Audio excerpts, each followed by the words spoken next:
complicité entre, par exemple, deux danseurs. Bon, après, c'est possible que les danseurs se connaissent déjà. Mais justement, de jouer au hasard avec deux danseurs qui ne se connaissent pas et qui doivent faire qu'un, c'est ça qui est fort. Et musique, tu tombes sur n'importe quoi, que ce soit une musique de dessin animé, un bon Georges Brassens, un Code Quantum ou je ne sais quoi. Bon, pour les plus jeunes, Dora l'exploratrice, je sais pas. Bon, voilà, quoi. Franchement, c'est la meilleure catégorie, c'est ça. La catégorie arsenic, elle est bien. Il n'y a rien à dire. Mais lorsque vous l'avez fait au tout début, il y avait, comment dire, c'était une surprise. Alors, les gens ils connaissent. Ils commencent, je vois des gens, la musique elle n'est pas partie, ils commencent déjà à gigoter. Ça je kiffe moi. Par rapport à la catégorie arsenic, il faudrait mettre une petite douille supplémentaire, un petit truc.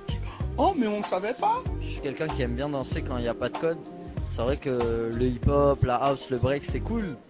Mais je trouve ça plus intéressant quand t'as pas de règles. Tu danses juste, t'entends le son et tu fais ce que ton corps a envie de faire. Et t'as pas à te dire oh là faut que je mette du groove, oh là faut que je mette de la hype, oh là faut que je mette des top rock. On s'en fout, c'est juste toi et ça permet vraiment de montrer qui tu es, ton identité, ta vraie identité entre guillemets. Arsenic, ce qui est bien, un des moments qui m'a le plus plu, c'était justement et quand j'ai jugé le gagnant de la catégorie, enfin la finale de la catégorie arsenic, pour moi c'est passé un truc super intéressant, c'est que les deux danseurs, au lieu de se retrouver face à face, ils étaient face à face, ils ont réussi à faire un truc ensemble et à collaborer alors que c'était pas du tout les règles. Et plutôt que d'être face à face, ils ont pris la décision en fait, de créer un spectacle en live. Et ça pour moi c'était la magie que pouvait créer cette catégorie, parce que du coup on a pu avoir un vrai moment inattendu, au point que les gens s'attendaient à ce qu'il y ait un combat de gladiateurs. À la place, il y a eu quelque chose de beaucoup plus fort et qui a fait crier tout le monde, parce que enfin il y avait quelque chose qui surprenait. Et l'histoire qu'on raconte d'habitude, un tel va tuer un tel, c'était plus celle-ci. Donc ça m'a plu. Et la catégorie arsenic, pour moi, elle quand ça se passe bien, quand on n'est pas seulement sur du mime, parce que malheureusement parfois il y en a qui confondent ça, ceux qui vraiment jouent le jeu, il peut se passer des choses extraordinaires. C'est une porte ouverte sur Ils vont danser sur des musiques qu'ils n'ont pas l'habitude de danser. Et ils vont s'allier à des danseurs qu'ils n'ont peut-être pas envie ou l'habitude de danser avec. Et du coup, il y a une complicité qui se crée. Et je trouve ça vachement bien, parce que au-delà de la compétition qui peut être de la perf ou pas, et ben là ça demande vraiment un côté artiste que tous les danseurs n'ont pas en vérité, parce qu'il y a plein de sphères. Il y a les artistes, il y a les performeurs, il y a les compétiteurs, il y a ceux qui dansent pour la télé, pour je sais quoi. Mais là-bas c'est bien, il y a vraiment l'âme artistique qui en ressort sur cette catégorie-là. Sans hésiter, la catégorie arsenic, celle dont il y a plusieurs types de sons, mais vraiment différents styles de sons, non seulement du hip-hop, on peut avoir de tout. Pourquoi? Parce que j'y ai participé et que j'ai souffert. Mais c'était vraiment agréable, une bonne expérience. À refaire, mais j'ai souffert. Pour moi, la catégorie qui clairement m'a le plus marqué ou imprégné, c'était la partie arsenic en fait. Parce que c'est vraiment le moment où pour moi, c'est un vrai moment de liberté. C'est le moment où la magie peut opérer, où il y a des rencontres aussi de danse, des vraies rencontres artistiques. Et en tout cas, c'est les instants que je garde le plus en mémoire en fait du Battle Arsenic. Le but, c'est en fait de créer des espaces pour que les gens puissent exister.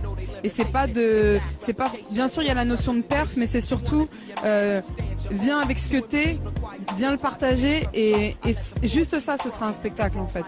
Voilà. Donc Arsenic, clairement pour moi aujourd'hui, c'est un des événements où je me dis ok, je vais pouvoir y aller en étant cool. Alors moi quand j'entends Arsenic, je pense à esprit de corps, groupe, travail collectif, esprit collégial, façon de mettre en avant sa créativité, peut-être d'oser faire des choses et puis d'exploser son travail. Et là, il y a du beau monde. Ça c'est la génération de demain au niveau de la danse. Voilà. Et pour moi un danseur il doit avoir du caractère, il doit avoir du charisme, il doit savoir s'imposer et peut-être donner le ton au battle. Mais c'est pas juste des yeux des mouvements aux yeux ou des oreilles aux yeux, ou etc. C'est pas juste par les sens, c'est directement de cœur à cœur. Et en fait, quand on arrive à faire partager, à emmener les gens dans un univers avec un son et à les faire voyager, là il se passe quelque chose. C'est ce qui détend la plupart des gens. Parce que ça aurait été un battle basique, on dirait général, avec toujours les mêmes catégories hip-hop. Peut-être que en général l'ambiance est vraiment battle, mais grâce à cette catégorie, c'est ce qui fait que je pense qu'à la fin de ce battle, tout le monde parle avec tout le monde est content, tout le monde a rigolé, tout le monde est heureux. Donc ouais, l'arsenic. C'était un pur truc parce que pour moi, de voir les danseurs sortir un petit peu de leur code et être challengés sur des musiques qu'ils connaissent ou qu'ils ne connaissent pas. Donc qu'ils connaissent parce que bien souvent, moi j'ai plein de danseurs qui écoutent des sons dont ils ont honte. Par exemple Gangnam Style, il y en a plein qui écoutent mais ils vont pas le déclarer. Pourtant c'est dans leur iPod et quand tu leur demandes ils vont dire oui c'est pour les street shows.